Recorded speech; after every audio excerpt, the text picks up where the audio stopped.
Baik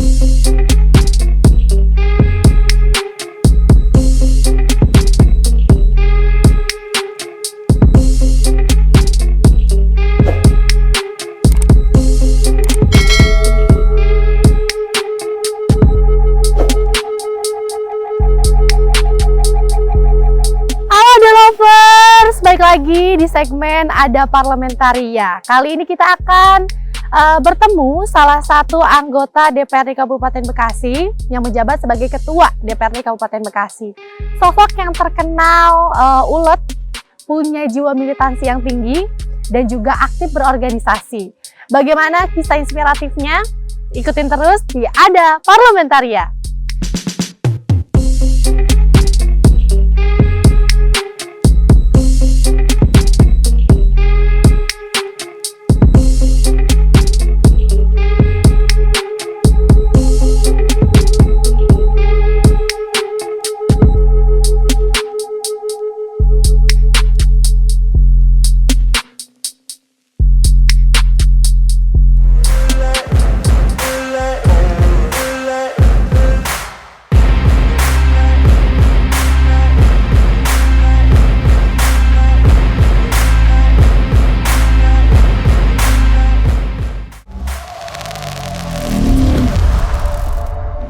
Lah kalau kita sama sekali nggak datang, jadi dewan, terus tiap bulan dapat gaji, ya Allah, disitulah saya mengetuk kesadaran pintu hati semuanya untuk benar-benar terakhir sekali lagi kita kembali kepada jalan yang benar, kita berkolaborasi, kita bangun Bekasi.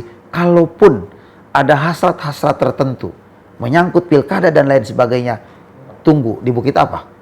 Ya kan, di Bukit Pemilu nanti berarti kan 2024. Jangan di Bukit Menore karena di sini nggak ada.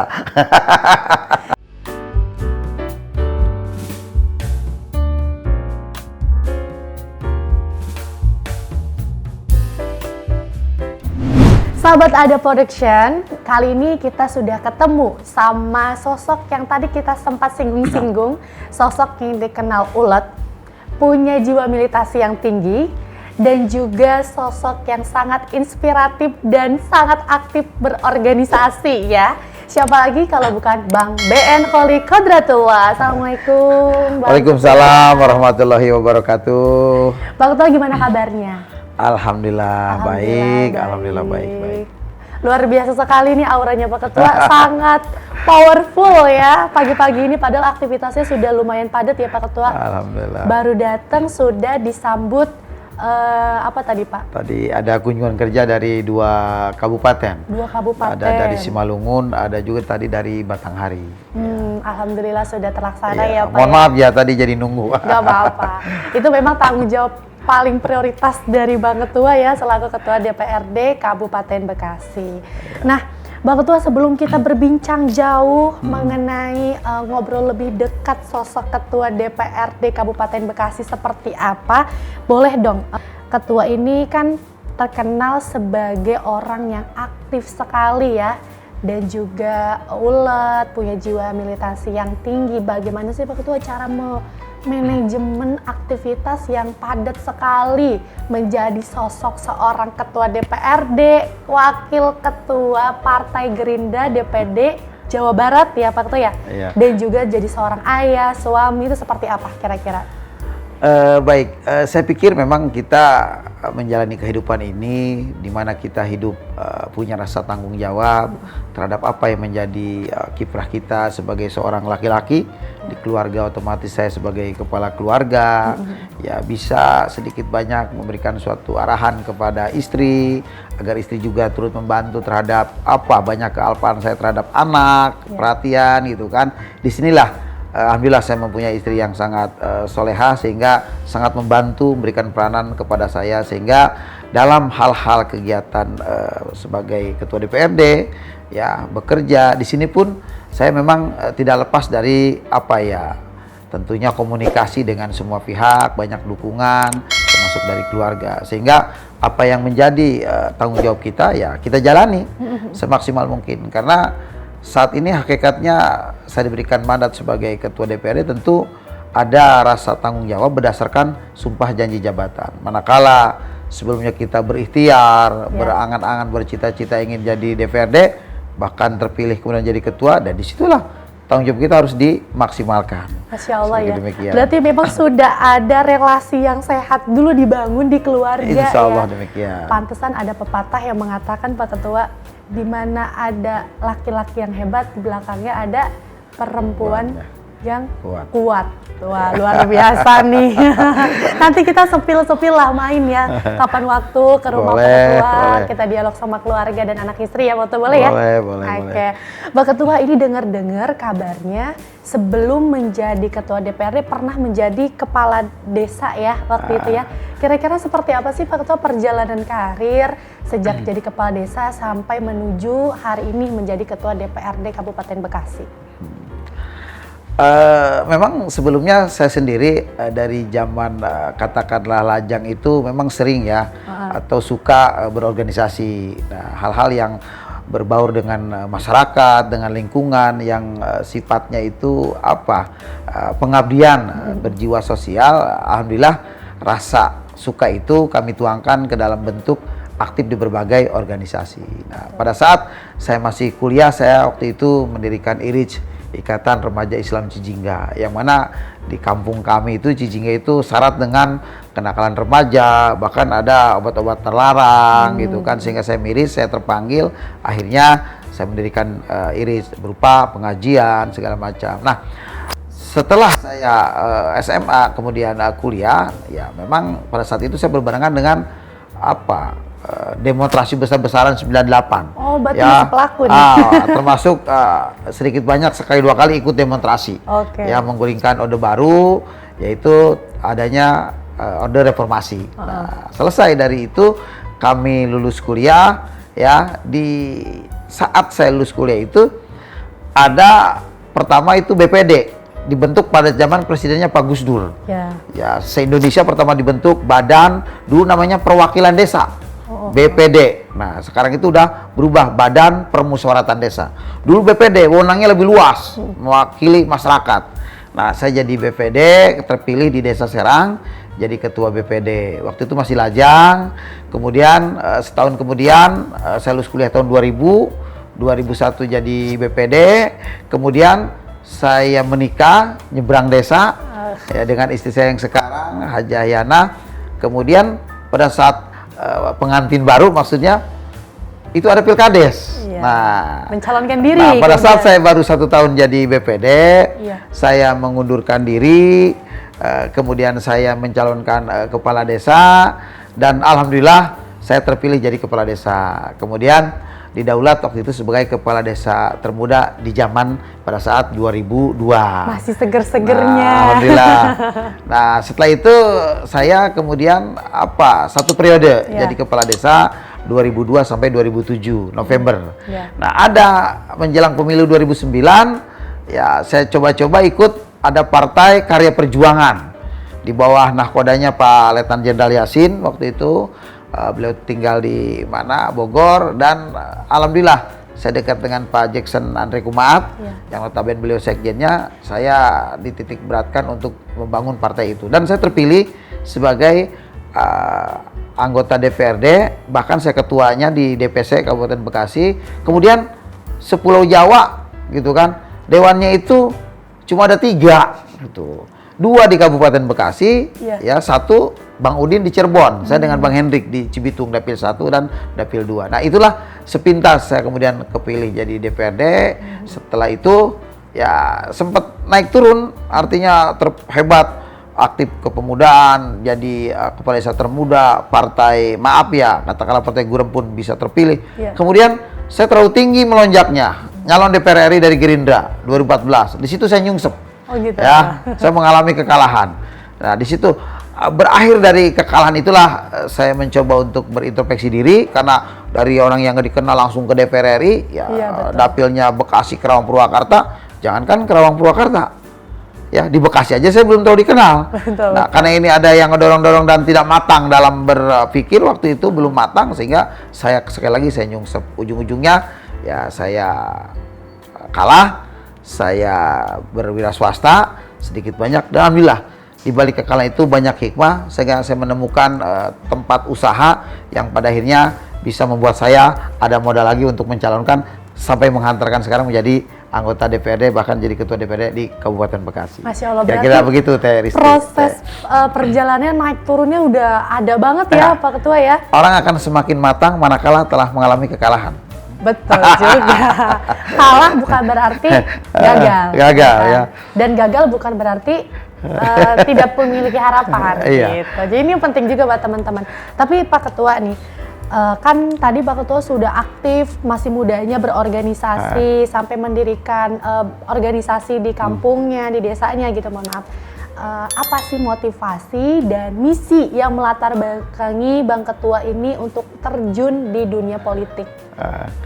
Jadi begini, pada saat saya sebelumnya aktif di kepemudaan, membantu, bahkan tadi yang mendirikan Iris itu bagaimana sedikit banyak mendorong anak-anak muda lebih sadar betapa pentingnya suatu bekal diri, yang membangun suatu karakter.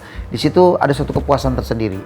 Ya, kemudian kita mengabdi sebagai BPD, ada hal-hal yang terkait dengan pemerintahan, yang terkait sosial, ada sesuatu yang terpenuhi, di situ kita mengalami kepuasan tersendiri. Kemudian kita memimpin sebagai kepala desa, ada hal-hal yang menyangkut masyarakat, yang tidak mengalami kepuasan, banyak persoalan. Kita banyak membantu persoalan-persoalan masyarakat. Pada saat bisa demikian, itu kepuasan tersendiri. Nah, hakikat itulah yang pada akhirnya saya mencoba mencalonkan waktu dulu di DPR itu, angan-angan terlalu besar, ingin berbuat lebih, yang mengabdikan diri kepada masyarakat. Nah, di sisi lain, pada saat tidak tercapai, kita baru sadar, oh ya, ternyata pengabdian itu penting, tetapi di sisi lain perlu juga ya usaha-usaha untuk menghidupi keluarga. Nah, akhirnya belajar dari kekalahan, kita kemudian banting setir wira swasta pada saat secara pribadi menghasilkan pundi-pundi keuangan yang tidak sedikit. Kemudian setelah itu berpikir lagi, setelah kita mendapatkan materi, katakanlah cukup atau banyak, terus buat apa? Betul. Kalau keberadaan kita tidak dirasakan manfaatnya untuk orang banyak. Nah, itu akhirnya berpikir lagi, udah jangan kita melihat terlalu tinggi DPR RI atau provinsi. Udahlah, kemampuan kita di Kabupaten Bekasi, ya kita coba di Kabupaten Bekasi. Nah, alhamdulillah kita terpilih. Nah, disinilah ada semacam suatu kepuasan pada saat hidup kita ini bisa bermanfaat untuk orang banyak. Jadi orientasinya pengabdian untuk masyarakat. Kayaknya berarti nih sahabat Ada Production, Bang Ketua ini adalah sosok orang yang ekstrovert ya. Kayaknya kalau ketemu orang, diskusi sama orang dan bisa memberikan kemanfaatan untuk orang banyak, ada rasa kebahagiaan. Itulah. Tapi kalau nggak keluar rumah, nggak ketemu orang, kayaknya ada yang kurang pol gitu ya. Nah, untuk sebelum kita lanjut diskusi bareng sama Bang Ketua DPRD Kabupaten Bekasi. Nggak usah Bang Ketua, Bang BN aja nggak apa-apa. Bang BN, BN Holik ya. Jangan lupa juga ya follow akun Instagramnya Bang BN Holik nih. Terima kasih nih ada lovers, udah banyak ada acara podcast ini nih. Dan jangan lupa juga follow dan juga subscribe channel YouTube-nya Ada Production Official, dan juga follow semua situs medianya Ada Production Official ya. Jangan lupa juga Bang Ketua subscribe. Iya. Pasti. Habis ini kita subscribe ya, jangan lupa. Kemudian Bang Ketua, tadi kan udah bahas bagaimana proses perjalanan menemui titik terang karir, ya kan? Siklus gelombang kehidupannya di politik dan lain sebagainya. Lalu kenapa Bang Ketua, Bang BN, ini memilih kendaraannya Partai Gerindra sebagai gerakan Bang BN? Pertama tentu seseorang itu pada saat bacaannya apa kira-kira menyukai suatu partai, tentu ada suatu landasan yang kuat. Ya, orang politik itu biasanya kan visi dan misinya. Betul. Bagaimana keberadaan Partai Gerindra ini ingin benar-benar memperjuangkan apa yang menjadi martabat hidup masyarakat orang banyak terkait dahana. Nah, kemudian yang keduanya ada tentunya sosok Bapak Prabowo. Ya, ini adalah panutan saya. Kalau boleh ngaku mah orang tua kita yang saya melihat bagaimana gagahnya beliau dengan segala kemapanannya, beliau sangat peduli orang yang sederhana. Jadi tidak semua orang begitu gigih memperjuangkan hak-hak orang yang kalau miskin saya terlalu ekstrim bicara. Katakanlah sederhana ke bawah. Beliau sangat peduli itu, dan atas dasar jiwa besar beliau juga, kenegarawan yang semakin hari semakin terlihat makin nampak, kita semakin bangga. Jadi artinya Partai Gerindra ini kita ya sangat menyukai, saya secara pribadi, tidak lain dan tidak bukan atas visi misi partai dan ada hadirnya sosok Bapak Prabowo yang notabene adalah sebagai orang punya jiwa negarawan yang kuat, ya, yang penuh ikhlas atas segala pengabdiannya untuk masyarakat, dan niscaya beliau adalah pejuang sejati yang tentu harapan saya harus menjadi presiden tentu ke depan. Nah, gitu kan. Sampai teman-teman kalau mau lihat ya di sini juga ada foto Bang BN sama Pak Prabowo ya, saking mentor terbaik ya Bang. Nah, Bang BN ini juga sebagai Ketua DPRD Kabupaten Bekasi, rumor yang beredar ini adalah anggota dewan yang sangat deket banget sama Pak PJ Bupati Bekasi. Sampai Bang ini juga menimbulkan banyak kecemburuan oleh dewan-dewan yang lain. Nah, bagaimana responnya Bang BN ini melihat rumor ini yang beredar? Ini pertanyaan yang paling bagus ini menurut saya. Kenapa? Karena memang bicara dekat itu sebenarnya normatif ya, tergantung dari sudut mana kita memandang. Bahwa sejujurnya saya melihat sosok Pak Dhani Ramdan adalah orang yang sederhana, walaupun kapasitasnya sebagai pejabat atau PJ, tapi beliau ada suatu kesungguhan yang benar-benar mendharma baktikan hidupnya untuk Kabupaten Bekasi. Saya sebagai bocah Bekasi, Teristi ya, kalau luar aslinya nih ya, saya sebagai bocah Bekasi, kalau ada seseorang yang punya jiwa kepemimpinan yang kuat, ya, mencurahkan sepenuh kemampuannya untuk membangun Bekasi, saya bocah Bekasi welcome dan sangat mengapresiasi tentunya. Nah, itu yang perlu digarisbawahi. Yang kedua, beliau sosok yang humanis dan santai dan maaf ya, lebih cenderung penuh ketakwaan. Saya suka itu. Gitu loh. Kalau bicara kedekatan, justru jangan pernah menganggap kedekatan itu dihitung oleh materi. Betul. Saya dengan Pak Dhani Ramdan boleh dikata apa yang saya dapatkan, tapi bukan itu. Ya, bukan pribadi. Yang saya dapatkan adalah kepuasan tersendiri manakala pemimpin itu, ya, walaupun batasannya sekian bulan misalkan, kapasitasnya bukan incumbent hanya pejabat, tapi tidak sering.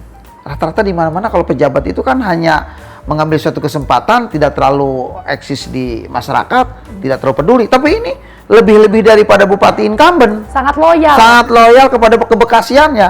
Itulah keunggulan Pak Dhani Ramdan, sehingga apa salahnya? Betul. Saya dekat. Dekat dalam arti untuk membangun Bekasi. Karena ada suatu keseragaman yang sama-sama ingin membesarkan dan memajukan Bekasi, disitulah saya sangat mengapresiasi. Jadi orientasi saya adalah siapapun lo, dari manapun, dari suku manapun, kalau memang nginjak ke Bekasi, mau membangun Bekasi, gualah bocah Bekasi paling depan yang akan mengajak bekerja sama. Begitu. Oke, ini luar biasa banget ya Bang. Boleh Timore tepuk tangan dulu. Bang Ben, ini juga ada rumor yang beredar. Karena kedekatan ini, tahulah ya bagaimana bocah-bocah Bekasi ini suka banget melintir-melintirkan opini ya. Kira-kira gitu. Katanya Bang Ben ini karena bocah Bekasi yang punya kedekatan sama Pak PJ. Apakah benar Bang Ben akan maju juga berkontestasi di pilkada nanti gitu kira-kira untuk kabar dari mana itu, dengan siapa itu? Ini kan mumpung ketemu orangnya, bisa menyampaikan atau seperti apalah gitu. Begini, pada prinsipnya seperti yang kita ketahui, memang kabar-kabar semacam itu sedari dulu sering pasti kita ada, dengar ya? lah, kita senyum-senyum aja. Kenapa? Kan dalam hidup itu banyak kemungkinan. Betul. Ya, boleh kita bercita-cita dan wajar lah. Kalau saat ini saya sebagai ketua DPRD, kalau dimungkinkan mungkin ke arah pilkada dan itu digadang-gadang, saya pikir rumor itu bisa ada benarnya dan itu hal yang wajar. Tetapi hakikatnya adalah kalau bicara yang sesungguhnya dan yang sebenarnya, saat ini saya sebagai ketua DPRD yang sebagai kader partai kemudian mencalonkan kepada jenjang berikutnya. Saya mencalonkan di tingkat provinsi. Tujuannya apa? Supaya kader Gerindra berikutnya saya memberikan suatu regenerasi. Betul. Ya, kalau saat ini ketua DPC-nya Bang Arya gitu kan, karena usianya lebih tua saya, anggap saja adik saya gitu kan. Kenapa tidak? Kalau berikutnya Gerindra menjadi pemenang pemilu, dan saya yakin itu nanti kan partai pemenang pemilu berhak untuk menjabat jatah ketua DPRD. Iya. Bisa saja itu kepada adik saya, ya, Ketua Arya. Dan saya sendiri di mana? Saya mencalonkan di tingkat provinsi. Udah jelas ya gitu. ini buat Kalau kemudian ya ada kesempatan dan diberikan mandat oleh DPP Iya. sebagai kader partai, saya katakan itu dimungkinkan. Tetapi hakikatnya kita pun harus mawas diri. Dalam politik itu jangan kita mengedepankan nafsu egosentris yang pada akhirnya menjerumuskan. Betul. Ya, jadi saya pun dalam arti lebih baik berkaca pada diri sendiri. Kapasitas saya saat ini sebagai calon provinsi, saya maksimalkan itu. Ya mungkin kalau terpilih bisa dipertimbangkan. Betul. Ya kan? Itu kalau tidak terpilih ya selesailah karir politik saya kan gitu. Berarti hitung-hitungannya masih ini ya. Iya dong, masih samar lah. Masih samar masih ya. terlalu dini lah untuk arah pilkada gitu. Oke, kita cukup dulu karena kita akan sambung lagi di segmennya. Jadi buat sahabat Ada Protection jangan kemana-mana, tetap stay tune terlalu dan jangan lupa subscribe channel YouTube-nya Ada Protection. Iya.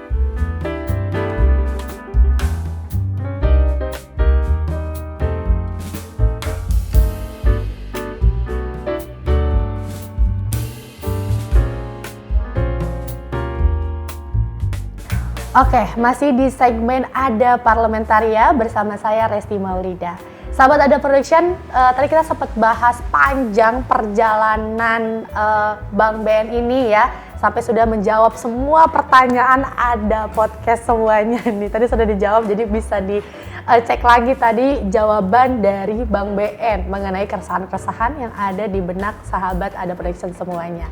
Ngomong-ngomong Bang BN, ya, kita kan sekarang masih tahun-tahun kemerdekaan dan sebelumnya juga memperingati hari jadi gitu ya di tanggal 15, kemudian tanggal 17-nya 17 Agustus hari kemerdekaan Republik Indonesia.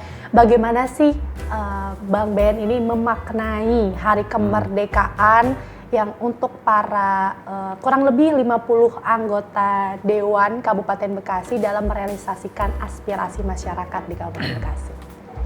Baik. Sebenarnya kita kalau mengacu kepada suatu kepuasan, Betul. tentu masih jauh daripada kepuasan apa yang menjadi pengabdian kita selama ini untuk masyarakat Kabupaten Bekasi. Bahwa perlu disampaikan kami masyarakat Bekasi tentu pada tanggal 15 Agustus kemarin merupakan hari ulang tahun Kabupaten Bekasi yang ke-73.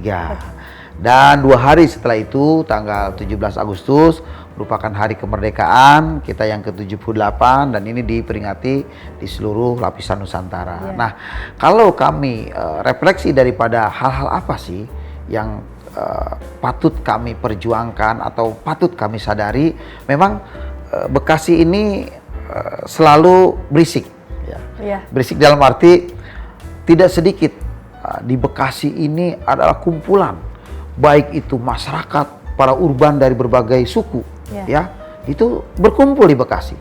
Kenapa? Karena di Bekasi ini sering kita dengar lebih dari 7.000 perusahaan, Teristi, ya. Ada perusahaan berdiri di Kabupaten Bekasi. Terbesar se-Asia. Terbesar se-Asia Tenggara. Betul. Adanya di Indonesia. Indonesianya bagian Bekasi. Kan demikian. Ya, betul. Dampak itulah ibaratnya ada gula ada semut, ya kan? Di mana ada di situ perusahaan banyak membuat suatu kesempatan lapangan pekerjaan yang tidak sedikit, maka dari manapun wajar datang ke Bekasi. Dampak itulah tentu kita pun banyak persoalan. Bagaimana pendidikannya, bagaimana kesehatannya, ya, termasuk menyalurkan tenaga kerja. Terkadang para urban itu punya kemampuan skill yang lebih tinggi dibandingkan dengan putra daerah. Betul, terkadang. betul. Nah, dampak itulah juga pada akhirnya masyarakat Bekasi menjadi terasing di tanah kelahiran sendiri, ya, tersingkirkan oleh pesatnya perkembangan zaman. Nah, inilah banyak refleksi yang patut kami sadari masih jauh dari kepuasan sehingga kami DPRD selalu mendorong kepada eksekutif, tolong, ya, bagaimana kita menangani sampah. Betul. Bagaimana kita menangani pengangguran, betul. Bagaimana kita menangani lingkungan, limbah yang menghitam dan lain sebagainya. Kita DPRD sebenarnya tidak diam, selalu memperjuangkan dan mengkritisi terhadap kinerja eksekutif. Dan eksekutif pun tidak diam, memaksimalkan daripada apa yang menjadi tanggung jawabnya. Tetapi karena berbagai macam persoalan numpuk di Bekasi. Teristi biar tahu, kalau Bekasi ingin rampung itu, dalam 1 tahun ini anggarannya dimungkinkan lebih dari 30 triliun. Seharusnya tuh, Ya. Bekasi bisa ke arah benar, yang sebenar-benarnya. Kan gitu. Ya. Tapi karena sekarang cuma mencapai 7, katakanlah 6,7 triliun, jadi jauh daripada harapan kebutuhan. Karena dampaknya itu tadi, ya, banyak juga baik para urban ataupun warga pribuminya yang kadang-kadang berhenti, lalu beralih, kadang menjadi sebagian pengurus ormas, LSM, akhirnya makin yang mengkritisi makin banyak juga, dan kami tidak alergi terhadap hal demikian. Justru ini memberikan suatu wahana, suatu warna, suatu masukan agar kami pun akan jauh lebih hati-hati, jauh lebih giat lagi, karena sundulan-sundulan dari bawah ini semakin kencang. Kan Sangat begitu. terbuka. Kira-kira demikian. Oke, Bang BN, ini dalam reses ke 2023, kemarin aspirasi apa aja sih memang yang kembali diserap Bang BN di dapilnya mungkin secara khusus gitu ya, yang sudah diperjuangkan dan terrealisasikan? Inilah suatu konsekuensi perjuangan. Kadang-kadang tidak semua ya hasil itu sesuai dengan ekspektasi kita, sesuai dengan harapan kita. Banyak suatu masukan. Saya sebagai ketua DPRD, yang namanya POKPIR, pokok-pokok pikiran itu adalah suatu landasan yang kami dapatkan dari hasil reses dari masyarakat. Betul. Kalau dikumpulin semua, itu ratusan. Benar. Semua nanya, semua mengajukan. Dari ratusan itu, kadang puluhan pun tidak. Gitu. Apa biji-bijian ibaratnya? Ya paling 5 atau 6. Kesaring lagi tetap ya Pak? Nah, karena semua itu masing-masing dewan juga sama. Benar. Dan kita tidak ada suatu hak istimewa. Seolah ketua DPRD harus lebih banyak, tidak juga. Terkadang kan semua dewan juga berdiskusi, ya, berkompromi, ya, dengan kepala dinas, atau ada kedekatan masing-masing mencari celah dengan di bawah kepala dinas, kabag atau kasih atau yang lainnya. Kadang mereka juga masuk. Kemudian aspirasi itu juga kadang sama dengan yang diajukan desa ataupun sama yang diajukan kecamatan. Mungkin saja yang lewat anggota juga akan jauh lebih banyak. Ini kita disampaikan penting bahwa tidak ada suatu garansi ketua DPRD harus lebih banyak. Walaupun memang di masyarakat masukannya jauh lebih banyak, larinya ke ketua dewan. Tetapi realisasinya saya katakan itu tadi, masing-masing kan mencari jalan atau berdiskusi. Bisa saja yang diajukan ke dewan itu anggota misalkan ada 5 ya yang terserapnya. Ketua bisa 4 misalkan. Kenapa demikian? Karena ada persamaan apa yang diajukan kecamatan sama juga yang diajukan dewan gitu loh. Persamaan isu. Nah, jadi itulah saya luruskan sehingga kami ke depan memang akan jauh terus memperjuangkan apa yang menjadi aspirasi seluruh masyarakat Kabupaten Bekasi. Oke, nah karena kejumutan, kejumutan itu apa ya? Keruwedan. Wah, saya bahasa kerumitan. Kerumitan yang ada di Bekasi. Tadi Bang BN itu sudah menyinggung dari isu lingkungan, ya, makan banjir, terus kemudian macet, pendidikan dan lain sebagainya. Kita sekarang bahasnya aksi nyata. Nah, apa sih memang sudah dilakukan pimpinan DPRD dan juga seluruh anggota DPRD Kota Bekasi untuk mengatasi hal-hal itu? Memang bentuk mentiadakan, menghapus sangat sulit ya, mungkin ya Bang Ben ya. Tapi setidaknya ada proses yang sudah diminimalisir, yang sudah diatasi. Kira-kira apa gitu yang sudah dilakukan? Biar teman-teman juga tahu bahwa anggota DPRD juga ada kerjanya gitu maksudnya. Ya itulah apa yang menjadi kewajiban kami selalu mendengar apa yang menjadi aspirasi masyarakat. Sebenarnya masyarakat itu dari tahun ke tahun yang paling fundamental, yang paling krusial Teristi, biasanya itu sarana jalan, ya infrastruktur. Kadang bangunan sekolah, bangunan rumah sakit atau puskesmas, ya kan. Nah terutama jalan-jalan, ada drainase, itu yang paling fundamental. Nah kalaupun hal-hal apa yang telah kami lakukan, ya saya pikir sangat banyak, ya kan. Nah, diuraikan satu persatu, saya pikir itu tadi tentu jalan di mana-mana yang rusak kami perjuangkan, ya, ada realisasi, ada gedung-gedung yang rusak kami perjuangkan, kami realisasikan itu dituangkan dalam rapat paripurna terkait adanya kerjasama penandatanganan bersama dengan Pak Bupati dalam rangka memberikan suatu ya suatu anggaran. Karena DPRD itu hakikatnya kan bukan pengguna anggaran. Benar. Bahwa DPRD itu adalah budgeting. Apa yang diajukan oleh eksekutif teman-teman kami legislatif ya mengakomodir sehingga timbullah angka-angka itu yang pada akhirnya itu yang disebut budgeting. Setelah itu apa? Setelah budget itu kami sepakati lalu dibangun oleh eksekutif, legislatif ngapain? Ya controlling. Kontrol terhadap apa yang menjadi kesungguhan dinas-dinas sesuai dengan apa yang diajukan sebelumnya. Ya kan? Nah, setelah controlling apa? Ya legislasi. Apa yang menjadi ketentuan? Bahwa salah satunya ya legislasi itu undang-undang. Contoh ya para ulama misalkan berharap bagaimana nih ya pondok pesantren ini merasa termarginalkan.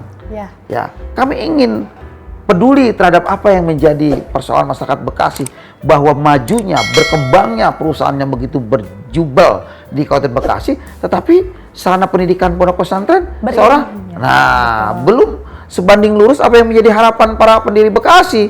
Harusnya masyarakatnya sejahtera, industri berkembang, di sini ada suatu keseimbangan. Akhirnya apa? Kami masuk ke ranah tersebut.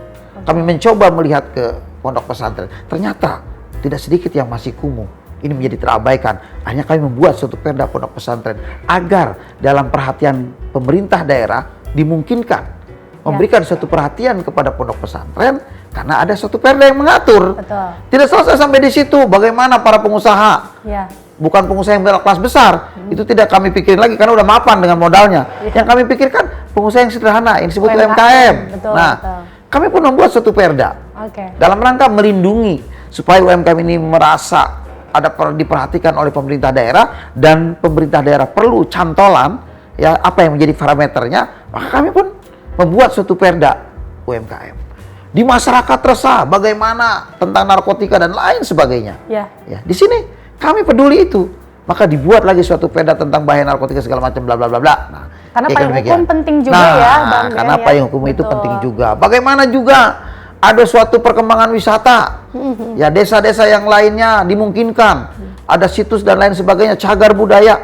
Kami di situ mencoba untuk mengakomodir semuanya. Tetapi hakikatnya karena begitu kompleksnya persoalan Bekasi, ibaratnya apa ya? Kita memberikan, ada istilah apa tuh? Jangan memberi garam ke laut atau gimana gitu kan. Nah artinya apapun yang kami dapatkan berusaha dengan semaksimal mungkin belum terasa terlihat karena masih banyak sekali persoalan-persoalan di Bekasian ini yang belum tertangani. Tapi kami ada keinginan untuk mendharma baktikan, memaksimalkan untuk masyarakat Kabupaten Bekasi. Insya Allah ya terasa ke seluruh masyarakat Kota Bekasi. Ngomong-ngomong nih masalah undang-undang apa yang dilakukan DPRD ya Bang BN gitu ya. Nah ini juga memancing banyak netizen untuk berkomentar karena terekspos di mana ruang rapat paripurna itu sepi banget Bang BN gitu ya. Bagaimana nih tanggapan Ketua DPRD Kabupaten Bekasi melihat hampir kurang lebih 50 anggota DPRD Kabupaten Bekasi yang kelihatannya tidak duduk di bangku-bangkunya saat rapat paripurna. Ya.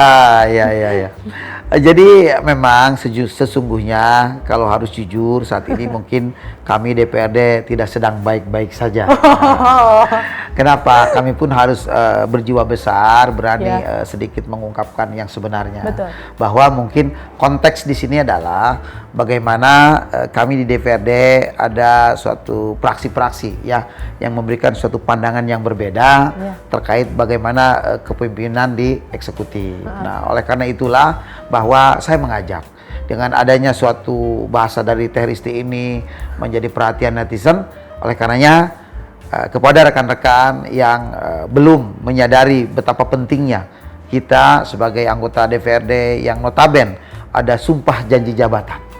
Dasar itulah kita akhirnya mendapatkan suatu upah berupa gaji. Tidak lepas daripada tanggung jawab kita yang benar-benar sungguh-sungguh bagaimana kita mengelola Bekasi. Karena eksekutif melakukan suatu gerakan pembangunan di Bekasi tidak lepas daripada peranan legislatif. Maksudnya apa? Karena semacam suatu anggaran yang bisa dipergunakan sebelumnya harus disetujui oleh legislatif. Nah disinilah ayo saya mengajak kepada pimpinan-pimpinan partai, kepada ketua fraksi, kepada pengurus-pengurus partai agar senantiasa memusyawarahkan, berkomunikasi antara pimpinan partai dengan anggotanya untuk mencapai suatu kesimpulan. Saya harapkan pada rapat-rapat ke depan supaya benar-benar hadir, terlepas daripada itu suka atau tidak suka, apa yang menjadi keputusannya, karena di sini adalah kolektif kolegial, Teristi. Betul. Saya sebagai ketua DPRD tidak bisa kerja sendirian. Karena kolektif kolegial kami perlu kolaborasi. Ya, hal demikian pun ini menjadi satu PR saya. Kalau ini sudah merebak luas, oleh karenanya saya sering mengatakan, ayo kita kembali kepada jalan yang benar. Maksudnya apa? Ya kita sebagai anggota DPRD ini kan lagi-lagi kepentingan kita, keputusan kita ini bukan untuk pribadi, untuk masyarakat Bekasi. Betul. Jadi kita kesampingkan egosentris kepentingan pribadi, kepentingan golongan, atau kepentingan partai. Tetapi kepentingan masyarakat Kabupaten Bekasi jauh lebih penting.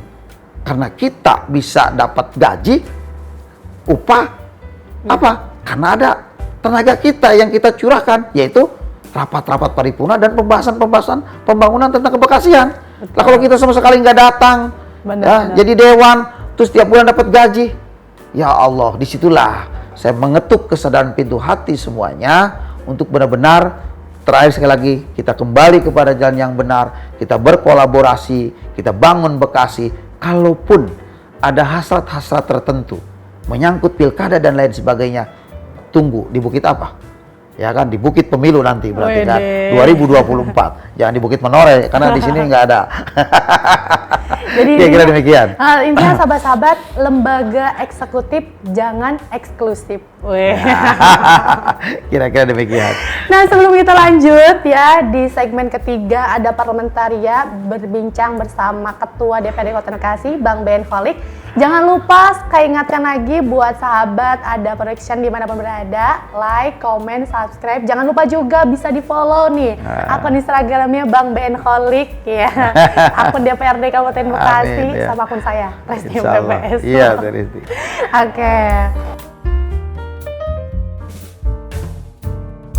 Oke, ada lovers semuanya. Ini perbincangan yang cukup panjang tapi rasanya kurang karena seru juga ya ngobrol sama Bang BN nih. Kita akan sedikit naik Bang BN bahasnya mengenai isu-isu yang mungkin semi-nasional ya, semi-nasional gitu. Iya. Jelang pemilu 2024 Bang BN, ini kan semakin dekat ya, 2023 sudah hampir habis. Nah, pemilu di Februari sudah dimulai gitu ya. Apa sih optimis Bang BN soal perolehan suara partai di DPRD seperti apa? Baik, bahwa saya tentu dalam hal ini bagian daripada kader Gerindra, Teh Risti ya. Ya. Mohon maaf, minum dulu kali ini. Silakan. Minum dulu. Minum dulu Teh, silakan Teh.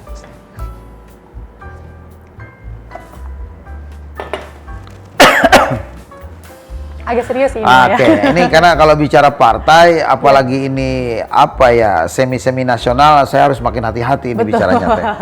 Jadi kalau dalam kaitan ini saya melihat bahwa menurut pandangan kami sebagai kader Gerindra, tentu partai kami ini mengalami suatu popularitas dan elektabilitas yang semakin meningkat positif. Ya, apalagi melihat bagaimana pergerakan ketua umum kami, Bapak Prabowo Subianto, yang begitu berkarismatik, begitu bersahaja, ya, tampil, ya, sederhana, menyapa ke kalangan lapisan masyarakat. Kemudian inilah yang membuat kami semakin bangga bagaimana jiwa besar beliau juga hidupnya ya tercurahkan untuk kepentingan bangsa dan negara. Nah, sebenarnya kalau bicara egosentris, apa sih yang tidak ada di Bapak Prabowo? Dalam artian kepuasan secara materi udah beliau dapatkan. Ya, tinggal beliau berpikir bagaimana hidup beliau bisa berarti untuk masyarakat banyak. Itu Teh. Sehingga hal inilah yang pada akhirnya beliau tetap ya ada harapan ya agar hidupnya berguna untuk bangsa dan negara, didorong dicalonkan menjadi calon presiden. Ya, beliau bersedia lagi, walaupun kalah bangkit, kata beliau. Walaupun kalah bangkit lagi, kalah bangkit lagi. Ini menunjukkan Beliau adalah seorang pejuang sejati dan kami bangga sebagai kader Partai Gerindra mempunyai pemimpin punya karakter seperti beliau. Nah, kemudian dan ini kebanggaan kami bukan hanya kebanggaan kami semata, kami kegeeran. Tapi faktanya sepak terjang beliau ternyata dikagumi oleh dunia internasional bahkan di tingkat nasional. Nyatanya apa? Tuh kepincut juga Golkar sama PAN, ya kan? Yang sebelumnya PKB, ya kan, ke Gerindra. Nah, pada saat ada deklarasi, ya kan, sekitar seminggu yang lalu, betapa kami senangnya tentu ya. Inilah kami merasa bahwa kaitan di tingkat nasional para elit politik ya telah menunjukkan rasa bersahaja, kebersamaan dan mendorong Bapak Prabowo menjadi presiden. Sudah pasti kami merasa di Bekasi ini akan berdampak positif karena penggemar Bapak Prabowo itu ya tentu mayoritas Kabupaten Bekasi adalah penggemar Bapak Prabowo. Apa tuh artinya? Tentu berdampak positif kepada raihan suara partai, baik di DPRD ya kabupaten maupun DPRD provinsi, pasti juga ke tingkat nasional DPR RI. Nah, gitu. Kira-kira. Ini memang seperti angin segar lah ya untuk Partai Gerindra sendiri. Nah, apalagi tadi sempat disinggung beberapa minggu yang lalu ada koalisi dari beberapa partai yang mendukung Pak Prabowo ya. Gimana nih perhitungannya? Apakah ini membuat semakin meningkat dan optimis akan menjadi the next presiden atau seperti apa? Oh, kami gini, sebagai kader partai, setiap pemilu pun kami selalu berkeyakinan sebenarnya. Karena kan ada bahasa kami dicurangi dan sebagainya. Udahlah, hal demikian walaupun kami memang berkeyakinan demikian. Tapi kami tidak melihat ke belakang. Kami tetap menatap ke depan. Bagaimana perjuangan seorang Bapak Prabowo ya the next presiden itu sudah menjadi suatu keharusan. Kenapa? Karena inilah momentum. Kenapa? Di sisi lain ada juga kok orang kesohor, orang hebat bahkan mencapai presiden. Pak Gus Dur mengatakan Bapak Prabowo akan menjadi presiden di hari tua. Ini pasti ini.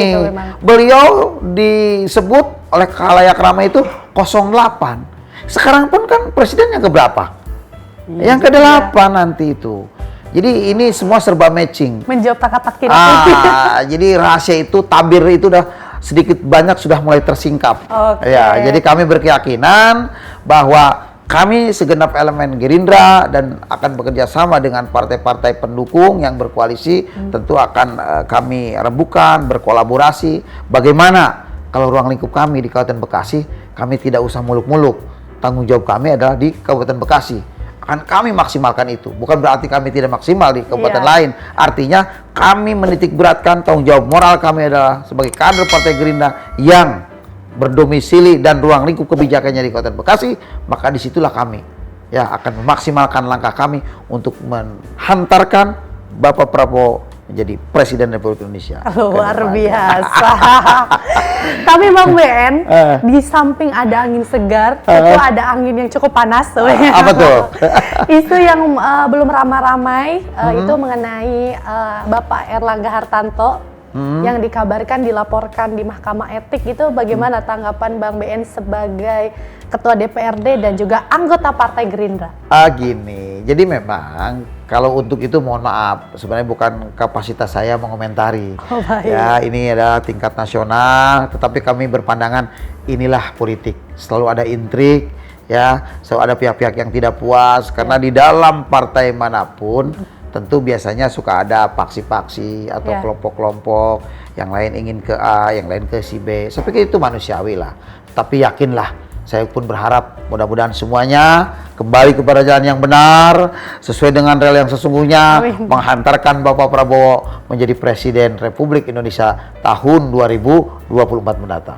Terakhir, Bang BN, ini menutup diskusi di segmen Ada Parlamentaria ya. Apa sih pesan dan mungkin pesan moral, harapan dari Bang BN sendiri yang ingin disampaikan ke teman-teman menjelang pemilu 2024? Harapannya adalah bagaimana yang pertama kami berharap dan menghimbau serta mengajak kepada rekan-rekan DPRD ya di Kabupaten Bekasi dari semuanya 50 orang agar ayo bersama-sama kita berkolaborasi, kita selesaikan tugas dan tanggung jawab kita sebagai anggota DPRD untuk menghantarkan tentunya kepada kemaslahatan masyarakat Kabupaten Bekasi. Dan untuk masyarakat Kabupaten Bekasi, saya berharap agar kiranya memaklumi terhadap apa yang menjadi kinerja kami apabila belum maksimal. Saya mohon maaf yang sebesar-besarnya, tapi yakinlah apa yang menjadi kemampuan kami akan kami optimalkan untuk kemajuan dan kemaslahatan masyarakat Kabupaten Bekasi.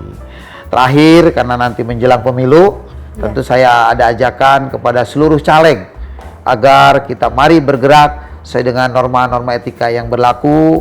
Kita santun satu sama lain, saling menghargai satu sama lain, bahwa yakinlah pada akhirnya ini adalah memang alam demokrasi yang menjunjung tinggi terhadap perbedaan, tetapi sesungguhnya di balik perbedaan itu banyak hikmah yang dapat kita dapatkan. Oleh karenanya, ngaderlah dengan cara-cara yang baik tentunya. Sehingga kepada masyarakat pun harus memilih ya kepada calon-calon baik itu dewan maupun presiden. Kalau secara pribadi tentu kami ada kepentingan, saya di Partai Gerindra, semoga semuanya bisa berjalan baik pemilu dan pada akhirnya menghantarkan sosok yang paling tepat untuk menjadi Presiden Republik Indonesia. Siapa itu? Tentu saya berharap Bapak Prabowo Subianto. Terima kasih. Saya ucapkan Teh Ristia. Ini sebagai penutup. Wallahul muwaffiq ila aqwamit thoriq. Wassalamualaikum warahmatullahi wabarakatuh. Oke teman-teman semuanya, terima kasih yang sudah menyimak diskusi di segmen Ada Parlamentaria di Ada Podcast. Jangan lupa juga like, comment, and subscribe, share sebanyak-banyaknya. Kali ini obrolannya sangat inspiratif banget bersama Bang BN. Terima kasih juga sudah berkenan menerima kehadiran kita semua, ya Bang BN ya. Sama-sama, Teri. Semoga sehat selalu. Salam untuk anak kita. Sampaikan buat kru Ada Lovers ya. Keren. Baik teman-teman semuanya, saya Resi Maulida selaku host Ada Parlamentaria dan kru bertugas hari ini pamit undur diri. Terima kasih. Wassalamualaikum warahmatullahi wabarakatuh. Waalaikumsalam warahmatullahi wabarakatuh.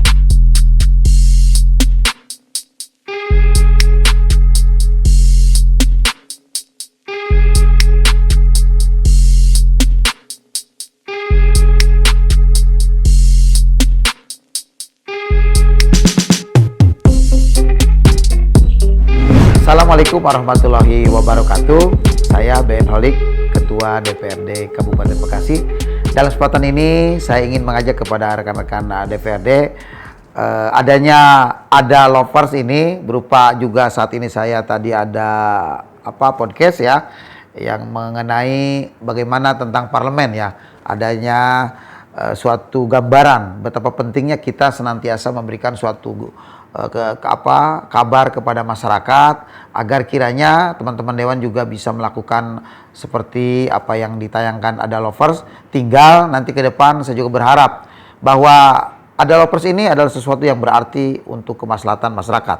Perlu adanya suatu gambaran sehingga dapat mengedukasi ya bagaimana pentingnya kabar, baik itu kabar-kabar yang mendetil tentang yang positif, tentang kebaikan, apa-apa yang menjadi masyarakat Bekasi, ataupun yang menjadi kelemahannya, sehingga ada suatu keseimbangan pemberitaan di publik. Dan oleh karenanya, buat Ada Lovers, terus semangat, yakinlah dengan segala kesungguhannya, niscaya akan mencapai kesuksesan. Terima kasih. Wassalamualaikum warahmatullahi wabarakatuh.